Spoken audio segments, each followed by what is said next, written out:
يا سلام على المحشي في الجو ده بجد والله العظيم. محشي بقى احنا عملنا كتير قوي قوي محشي كروم. حان الوقت بقى للمحشي المشكل ومحشي ورق العنب.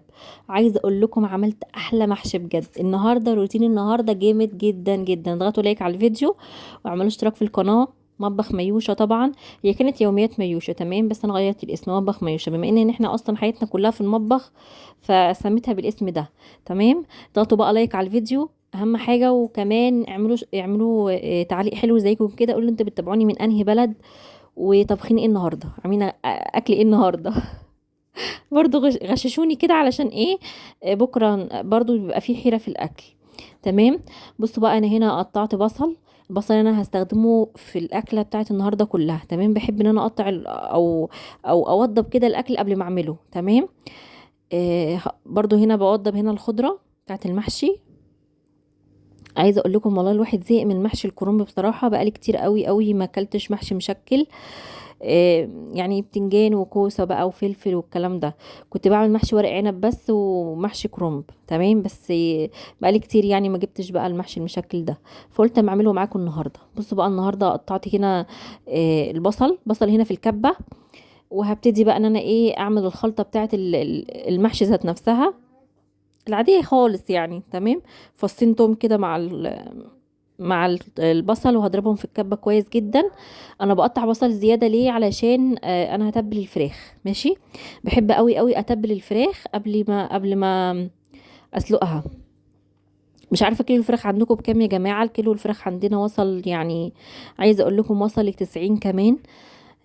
مش عارفه والله العظيم، ربنا يرحمنا بجد. بصوا بقى انا كنت عندي صدر في الليزر، وكان عندي شويه اجنحه بقى برقب ومش عارفه ايه، رحت جبت عليهم وركين. والله العظيم زي ما قلت لكم كده، زي ما بقول لكم كده.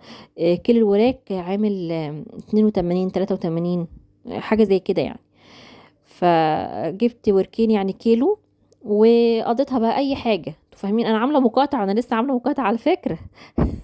بس عايزه اقول لكم والله العظيم يعني قلت بقى هعمل ايه، مش هيكفي الصدر طبعا بالاجنحه بالمش عارفه ايه. فقلت بقى ما اعمل وركين معاهم يعني لجوزي وابني وكده. هنا خلاص دبلت بقى البصله هنا في الزيت بقى ونزلت عليها بعصير الطماطم ومعلقتين صلصه بيوريه وملح وفلفل وكزبره ناشفه وبابريكا وكمون وشطه. بصوا البهارات المحشي، كمون والحاجات دي كلها،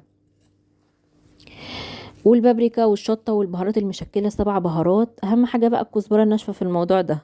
ماشي. ومعلقه السكر الصغيره بجد يعني، والملح. وهسيبهم بقى مع نفسيهم يتسبكوا بقى. هتعرفي ازاي ان هي اتسبكت؟ انك الادام كده بيطلع على الوش، الادام اللي هو ايه الزيت او السمنه اللي انت حطاها. فالتسبيكه كده بتهدى خالص كده وبتنزل لتحت، والادام كده بيطلع لفوق. هنا خلاص بقى كنت بعمل هنا الورق العنب، كنت مطلعه بس يعني ربطه ورق عنب صغيره كده. تمام. الورق عنب على فكره طلع. مين اللي عرف ان هو طلع؟ الورق عنب طلع، وعايزه اقول لكم ب90 جنيه دلوقتي والله العظيم. بشاير بيقولوا بشاير. شفت في جروبات كده يعني خاصه بالبلد والكلام ده في بلدنا وكده، انه في الورق عنب طلع بصراحه. بس انا مش عارفه يعني ده ورق عنب ولا ورق ايه، مش عارفه. بس هو مش عارفه يعني الورق عنب هيطلع دلوقتي ليه، انا مش عارفه بصراحه. كل حاجه بقت بتطلع في غير اوانها، وحاجه غريبه بصراحه. وب90 جنيه على فكره الكيلو. المهم كده انا بحب ان انا اخزن الورق في يعني الورق العنب اصلا عشان يقعد معايا في الشتاء وكده. وبحب ان انا لما اجي اسلقه بحط هنا عصرة ليمونة كده وحبة زيت، بس ما بحطش ملح. تمام. اول ما بتحطيه بتطلعيه على طول. تمام. بس كده ممكن تطلعيه على ميه ساقعه لو انت ايه مش هتعرفي تسلقيه قوي او تهريه. طلعيه على ميه ساقعه على طول عشان ايه ما انا يا دوبك بس بحطه بقوم مطلعه على طول. هنا كنت طبعا بقيت البصل اللي انا ايه ضربته في الكبه، قمت مطلعه حاطه عليهم معلقتين عصير طماطم بتوع التسبيكه دول. يعني قبل ما احط الطماطم على البصل، شلت كده معلقتين طماطم ايه يعني نيين، عصير طماطم وكده، نزلتهم على البصل وحطيت ملح وفلفل و7 بهارات. وابتديت بقى انا اتبل بقى الفراخ. بحب قوي قوي اتبل الفراخ او البط او اي طيور عامه قبل سلقها، بيبقى طعم الشوربه تحفه، وطعم اللحم ذات نفسه كده شارب متتبله وحلو قوي. يعني انتوا فاهمين، مبقاش في حاجه صفرة بصراحه، مبقاش. انتوا فاهمين بقى الزفاره بتاعه الطيور عامه. اي زفاره تطلع معاكي والله العظيم، وطعم الشوربه هيبقى سكر سكر بجد.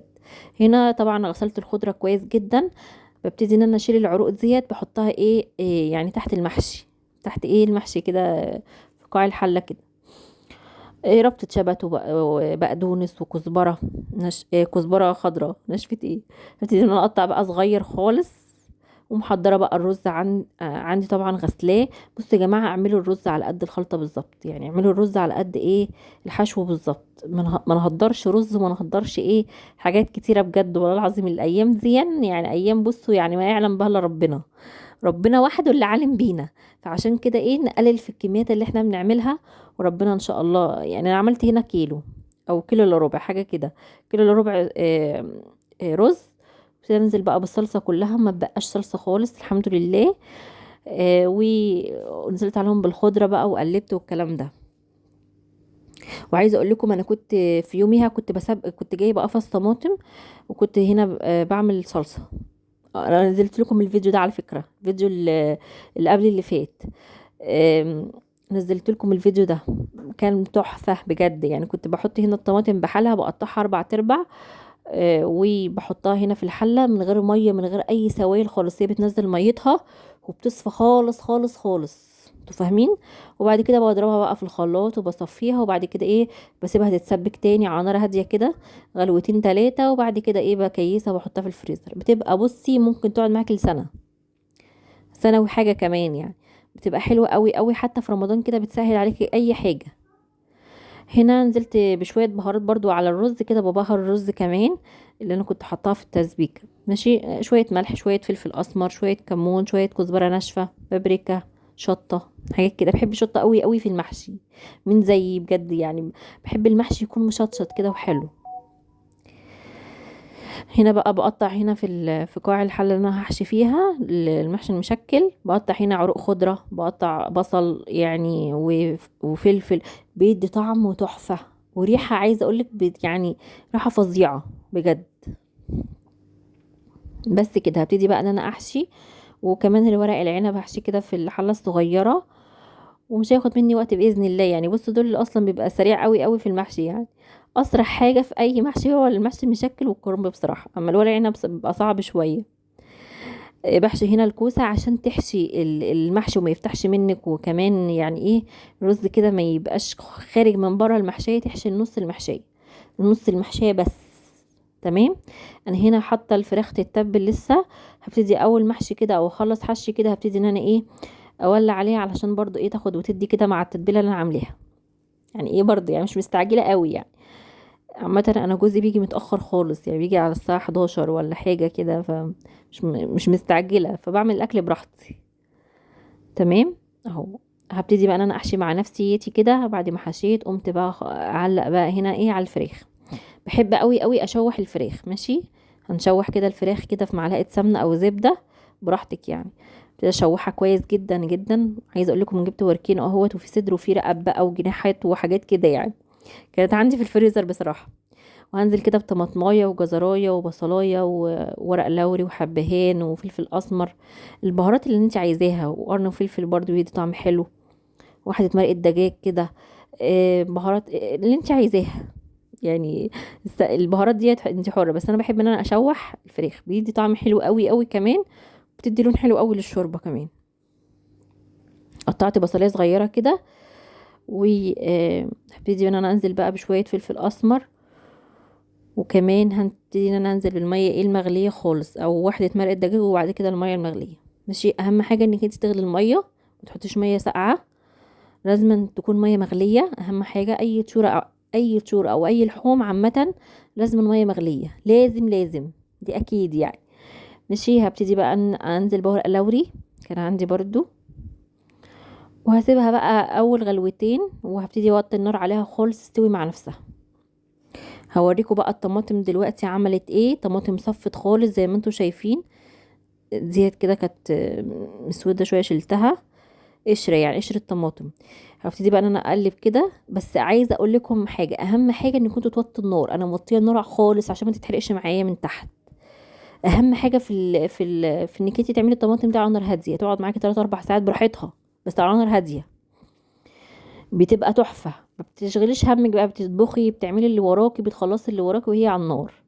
هنا حشيت المحشي المشكل ما شاء الله، خدت الحله ديت، وحشيت شويه كده محشي سطرين 3 كده ايه ورق عنب لبني. طبعا عايزه اقول لكم ابني ما بيحبش اي انواع خالص محشي الا الورق العنب ده، فاعمله له مخصوص والله. بصوا هنا خلاص الفراخ استوت، بدوق الشوربه كده بشوفها عايزه ملح. لقيت عايزه ملح بصراحه.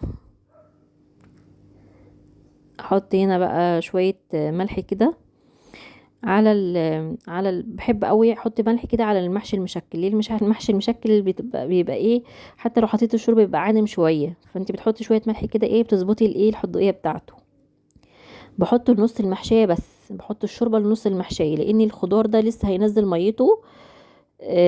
يعني ما تحطش شوربه كتير. هنا بقى بحط هنا طبق برضو بكبس هنا فيه الورق العنب عشان ما يفكش معايا وهو بيغلي. بحط برضو اول كده ما ايه ما اشوف الشوربه من على الوش كده يبقى تمام. بحط كمان سلايس كده ليمون، يعني شرايح ليمون كده ايه على الوش برضو. بتدي مزازه كده للمحشي يعني بتبقى تحفه. بصوا بقى الجمال والله العظيم، المشهد ده في الشتاء في الجو اللي احنا فيه التلج الرصاص ده، هو ده الحلو بجد، الحلو بتاع اليوم بجد يعني. بصوا بقى يعني البكبكه ديت بتبقى حلوه قوي، ببقى عايزه كده اقف قدامها بس كده. هنا المحشي يعني برضو هنا خلاص ابتدى ان هو يستوي، برضو عايز شويه. ابتدي احطه على النار هاديه خالص على مع نفسه بقى، واحمر بقى الفراخ خلاص طلعت كده واحمرها. ان شاء الله يعني الايام الجايه ديت نعمل بقى توظيف كده ان شاء الله قبل رمضان، المطبخ بقى تنظيف عميق كده للمطبخ، وتنظيف كده عميق للبيت والكلام ده ان شاء الله. شجعوني بجد لان الجو سقع موت، الجو كان حر الايام اللي فاتت ديت، كنت فاقده الامل ان اصلا الدنيا تسقع، وقلت كويس بجد ان الدنيا بدأت ان هي خلاص تتعدل. بس للاسف يعني مش عارفه في ايه، اتخدعنا في الجو. يلا الحمد لله. هنا خلاص كنت خلاص هنا حمرت هنا بصوا بقى التحميره بتاعت الفراخ دي، يا لهوي بحب اللون الذهبي ده قوي. هغرب بقى المحشي بتاعي استوى خالص، وايه وعملت شويه سلطه كمان عبال ما استوى كده. كنت عملت شويه سلطه صغيرين، بحب قوي جنب المحشي المشكل اعمل سلطه، مش عارفه ليه بس بحب قوي كده. او شوربه لسان عصفور والكلام ده، بس انا بصراحه قلت لا مش هعمل شوربه لسان عصفور وكده، فهعمل سلطه وخلاص. هنا المحشي والعنب زي ما قلت لكم هو كان سطرين بس، يعني كان طبق صغنون. ومحشي المشكل والفراخ بتاعتنا التحفه. الاجنحه بقى والرقب ما تستقبصوا، ما حدش يتريق، خلاص بقى زمن التريق ده وخلاص انتهى، فاهمين؟ محدش لاقي دلوقتي. شويه سلطه بصوا على الجد يعني. اتمنى ان كنتوا يعجبكم الفيديو النهارده، وانتظروني طبعا في الفيديو بتاع بكره، واضغطوا لايك على الفيديو وقولوا لي انتوا بتتابعوني من انهي بلد، واشوفكم على خير الفيديو جاي، والسلام عليكم ورحمه